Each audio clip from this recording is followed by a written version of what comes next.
Funding for Yale Cancer Answers is provided by Smilow Cancer Hospital. Welcome to Yale Cancer Answers with the director of the Yale Cancer Center, Dr. Eric Weiner. Yale Cancer Answers features conversations with oncologists and specialists who are on the forefront of the battle to fight cancer. This week, it's a conversation about the care of patients with urologic cancers with Dr. Preston Sprenkle. Dr. Sprenkle is an associate professor of urology at the Yale School of Medicine. Here's Dr. Weiner. Why don't we start off just hearing a little bit about you and how you got interested in urologic cancers? So I trained in urology residency in New York and was really impressed with the complexity of urologic cancers and the challenges that we faced when treating them. I think it was a lot of basic science, the integration of science and clinical medicine, and really how we were able to try to integrate all these complex technical issues with patient care and most off of helping patients, and especially men with prostate cancer, understand their diagnosis and make good treatment decisions. Since being at Yale, this has grown from starting an MRI ultrasound fusion prostate biopsy program to really be more accurate in the way that we diagnose prostate cancer, limit the number of men who have to have a prostate biopsy by using that imaging. And now we've transitioned that into more precise treatments with prostate cancer ablation therapies. And we'll drill down on some of those. As a breast cancer doctor, I often think of prostate cancer as the men's equivalent of postmenopausal breast cancer.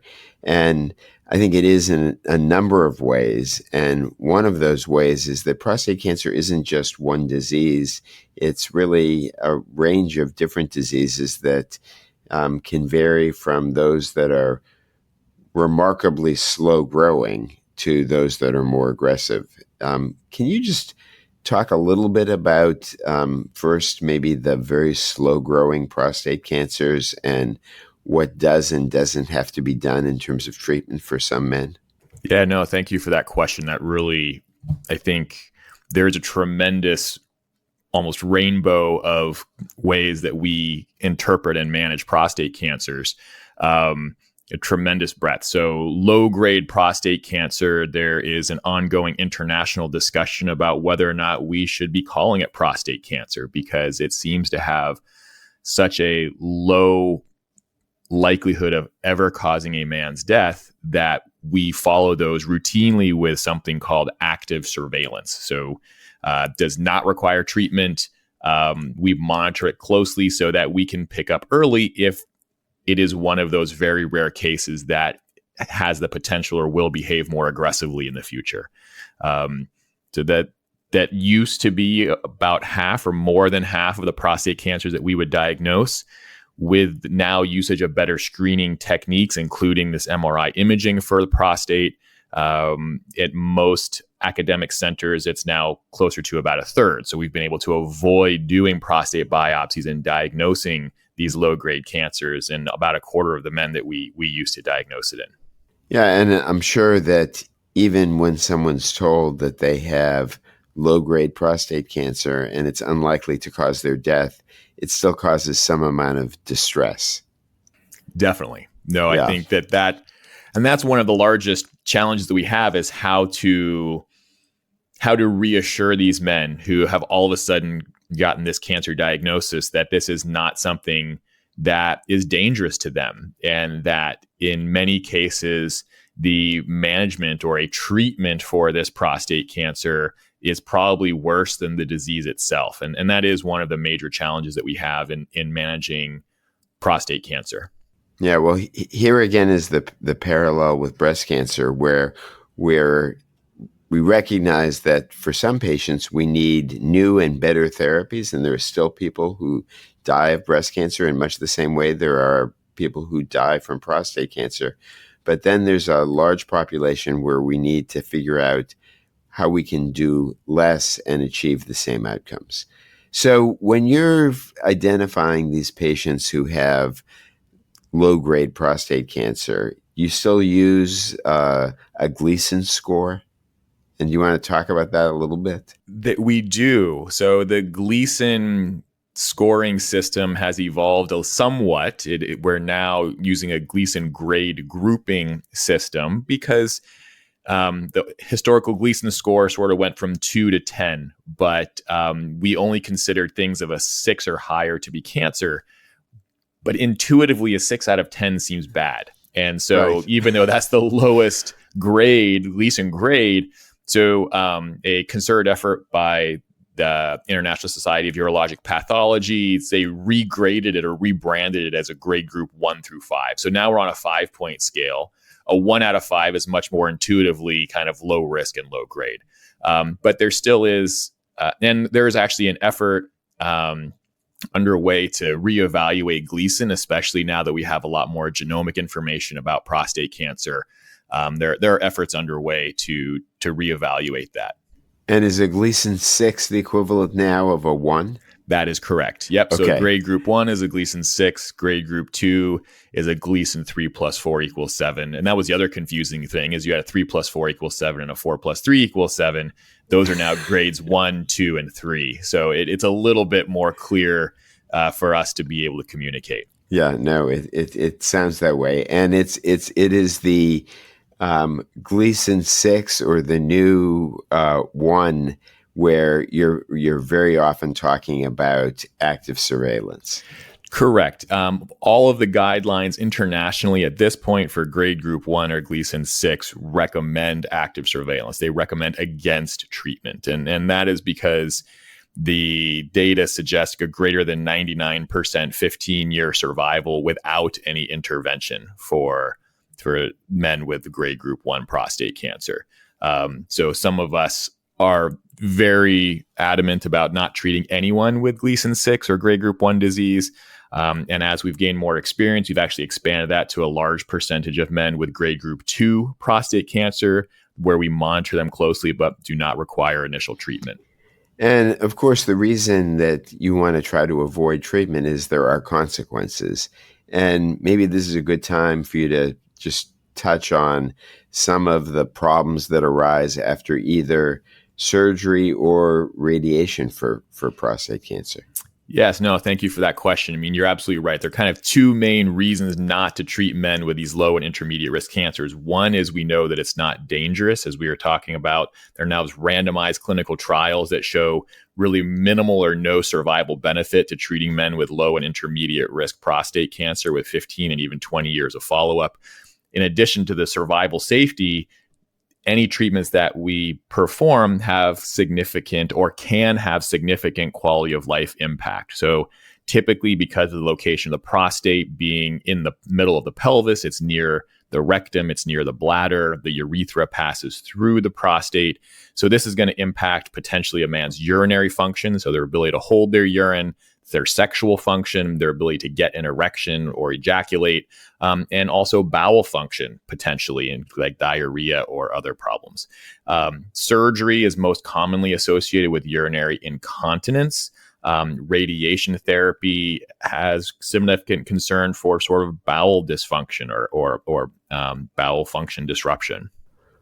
And in terms of erectile dysfunction, that's with both surgery and radiation, or more surgery? And so we're starting to get into the details, which is great, but it large part of it depends on where the cancer is located. So surgery can be done where we try to preserve the nerves that are related to sexual function, but that depends largely on if the cancer is near those nerves. Primary goal of treatment is to get the cancer out. And this is so-called nerve-sparing prostatectomy. Exactly. So with a nerve-sparing prostatectomy, that is pretty equivalent in terms of impact on sexual function to radiation when we look out to 5 years and beyond. Before 5 years, there's less impact with radiation, but probably more impact with surgery. The issue is if you start to have cancer where we have to remove the nerve bundles with surgery, that has a much greater negative impact on erectile function. And And that in part is why there's a growing interest in therapies like ablation therapies for prostate cancer, where now that we have this great imaging and ability to do targeted biopsies of the prostate, we can actually localize the cancers within the prostate. And we can now, with some of these ablation technologies, localize and treat the area with the prostate cancer and leave the rest of the prostate alone. So it's on average a much lower rate of sexual dysfunction, much lower rate of urinary incontinence and bowel dysfunction compared to surgery and radiation. So this now opens up the area of better tools you have for both diagnosing and treating. And what's changed in terms of diagnosis? The biggest change was the more widespread adoption of prostate MRI. So around 2010, 2012, we began to really see an uptick globally in the utilization of prostate MRI. At that point, it was largely done in very specialized centers. We were very fortunate at Yale to have very experienced radiologists who are focused on prostate MRI. It is now more widely accepted and is done broadly. There still is dramatic variation in the quality of prostate MRI that's completed, but that has really shifted the playing field for us over the last decade, because it allows us, like mentioned earlier, to be able to see inside the prostate, see where lesions are, and more accurately diagnose the cancer. So by putting needles into the lesion, we're much more accurate with our biopsies, and we know what is there with more confidence. And does MRI, and I think you were mentioning this before, does MRI help you decide not to do biopsies at times? It does, correct. So the major screening tool remains a PSA blood test. So that is our primary screening tool.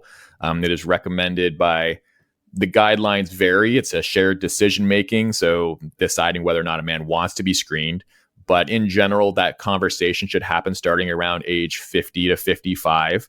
And that usually is associated with a PSA blood test. For people with a first degree relative, we would suggest considering earlier prostate cancer screening. And in terms of more accurately diagnosing the cancer, these MRIs help that as well, so that if you're planning to do a biopsy, you can do it more accurately with the use of MRI? That's correct. So the MRI allows us to look inside the prostate. We can see where a lesion is. We can then typically we have a 3D modeling where we combine the MRI with our real-time ultrasound, and allows us to guide the needles for a more accurate biopsy. And finally, before we take just a brief break, I mentioned earlier that there are more than 250,000 cases, but many of those are, of course, cases where a man's life is not threatened.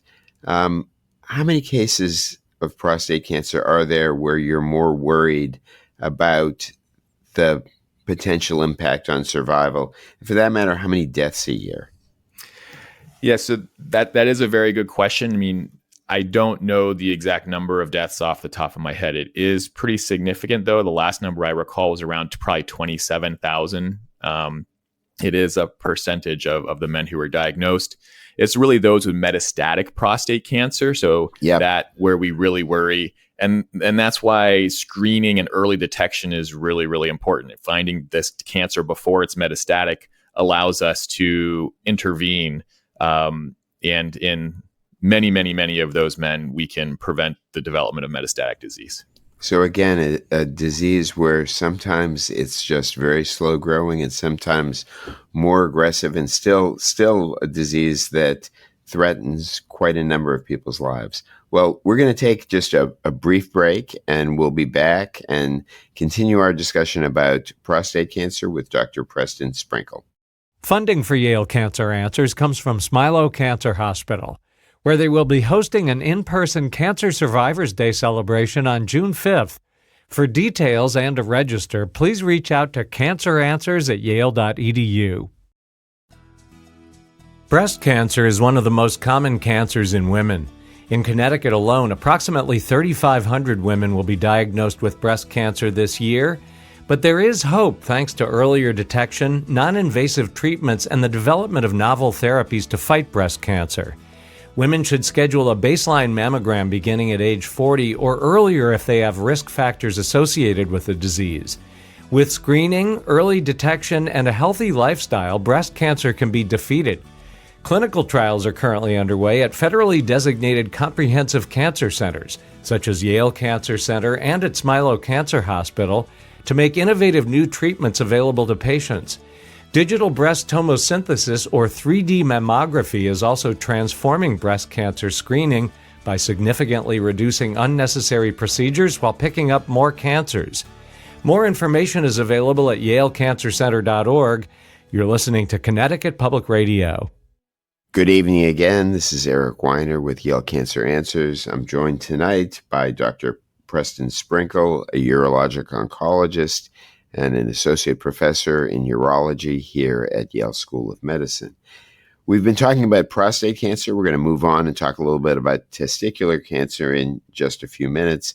But before we leave the area of prostate cancer, I want to talk about this new approach that involves focal therapy, or doing something less than treating the entire prostate when a man has cancer. And maybe you can just touch on this and how long it's been going on and how focal therapy is done. Sure, thank you. So focal therapy is exciting new intervention. It's actually not that new. There have been ablation therapies for prostate cancer for decades. So one of the early ones was cryoablation, or using cold energy to destroy prostate tissue. Initially, we were doing whole prostate treatments with this approach. And at that time, it did have less of the impact on urinary continence than prostatectomy. And so it was used not infrequently. As we gained more information using MRI to be able to localize prostate cancer within the prostate, the idea of focal therapy, or treating just part of the prostate where the cancer is located, became of more interest. And this is something you mentioned: breast cancer. We do lumpectomies. In kidney cancer, we remove just the tumor. We don't remove the whole organ necessarily anymore. Now that we can localize where the cancer is in the gland or in the organ. So focal therapy for prostate cancer has evolved. I've personally been doing them for almost 10 years with a combination of cryoablation and irreversible electroporation. These are both needle-based technologies where we can see the prostate with the MRI. We localize it with a targeted biopsy. We localize the cancer within the prostate. And then we can use those images and information to place needles into the prostate in the area where the cancer is located and really destroy that prostate tissue. By leaving the urethra, leaving the other side of the prostate alone, even potentially leaving both nerve bundles alone, we see much better preservation of quality of life in terms of sexual function, urinary function. Now, while I've been doing these technologies for 10 years, they are not widely accepted or widely done around the country. The technologies are still considered investigational in many areas. And so we do this as part of a IRB approved research registry. We're still tracking the outcomes. We're making sure that it is safe. We're making sure that the cancer control is adequate and appropriate. So I think it is very exciting, but it's not something that I think at this point is appropriate for just anyone to be doing. And reading the tea leaves, do you think that this is something that will be done more widely in another 5 to 10 years? I believe it will. We just had our national or International American Urological Association meeting. It was presented as one of the plenary lectures, and there is definitely growing interest. Those of us who've been doing it for a while do think it is approaching sort of what we call prime time. It is almost ready for wider distribution and dissemination as the quality controls are being better put into place. But just an educated guess, this is not something that is for a patient who has more locally advanced prostate cancer, or maybe somebody who has a more aggressive subtype of prostate cancer? You're absolutely right. I mean, at this point, we are trying. This is not for everyone. So an ablation therapy is not for everyone. There are a lot of anatomic considerations in addition to cancer aggressiveness considerations. We currently only recommend this really for men with intermediate risk prostate cancer. There is not a role at this time for treating high risk disease, although there are some clinical trials evolving in those areas. So even as part of the research, one has to be quite selective. That is correct. Good.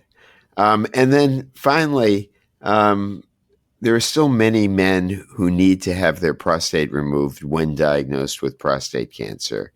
And sometimes an alternative is radiation. How do you make those decisions? So radiation and surgery very often, or they are considered to have pretty equivalent cancer control. So it largely is a very personal decision of the patient and comparing the quality of life impact of the different treatment approaches. It's a long discussion, but in brief, we sort of compare the impact on urinary function, impact on sexual function, the duration of treatment, the recovery from treatment. What are some of the long-term consequences that you can expect from the treatment? But it often is focused on quality of life factors since the cancer control is relatively similar. Okay. All right. Well, we're going to move on and talk a little bit about testicular cancer. Testicular cancer, unlike prostate cancer, which predominantly is a disease in middle-aged or older men, though it can occasionally happen in people in their 40s and younger, but quite rarely. Testicular cancer is quite different. There are under 10,000 cases a year in the U.S., and the average age is 33. So this is a cancer of young men. And maybe you can just talk a little bit about what often brings someone in with a new diagnosis of testicular cancer. In general, there isn't a lot of screening that goes on. Correct. So there is not a systematic screening that is done by a healthcare provider typically, and that's largely because testicular cancers, when they do occur, tend to be very fast growing and present rather quickly. There is screening that can be done. So young men starting in their late teens should do testicular self-exams, probably on a monthly basis. And that is honestly how men present. So it is a new mass that they feel in the testicle or in their scrotum. That is the most common presentation. And it can be picked up early if someone is doing a routine testicular self-exam. But I'm going to guess that most young men don't do that routinely, and that when they find this, it's just almost an accident. That is often the case, yes. And that's why we attempt to, engage young men and pediatricians to educate young men. And there is outreach on college campuses to sort of tell guys or instruct guys in how to do a testicular self-exam. But you're correct. Most often it is something that it's hard to miss, and you note a change in the testicle on it.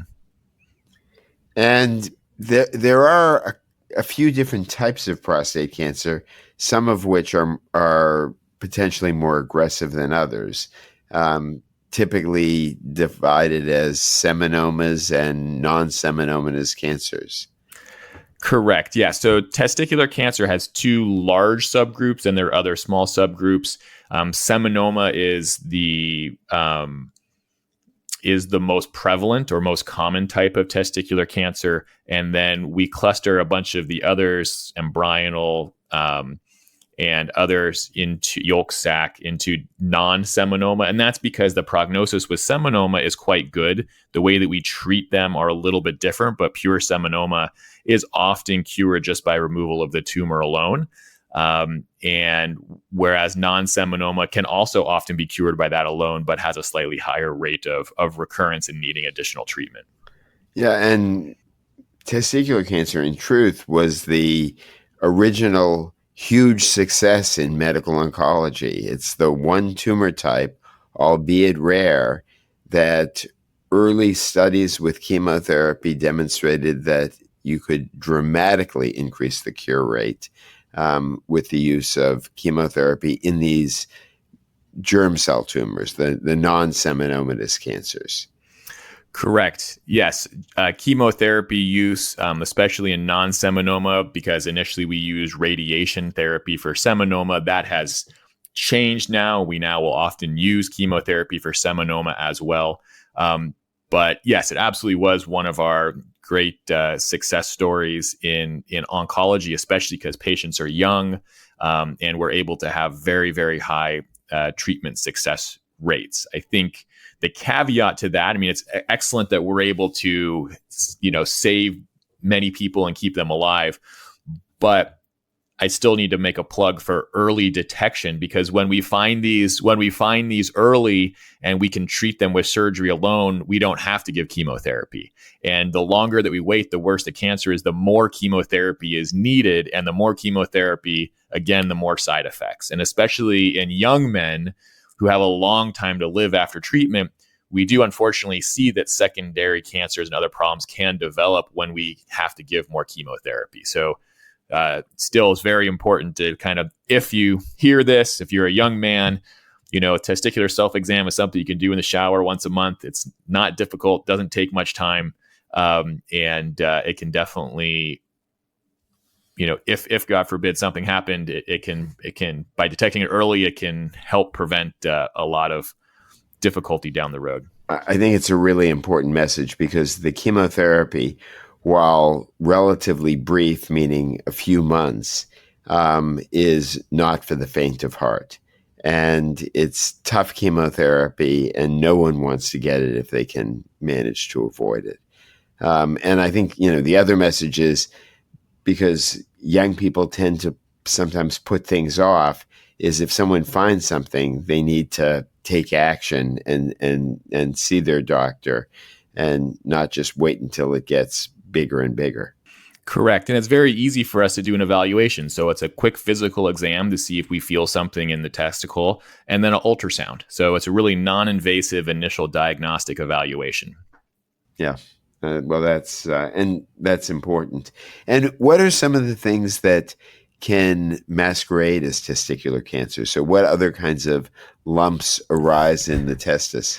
There can be a lot of lumps and bumps in the testis. So, very commonly there can be a cyst in the epididymis, which is something that sits right behind the testicle. You can even have a cyst in the testicle.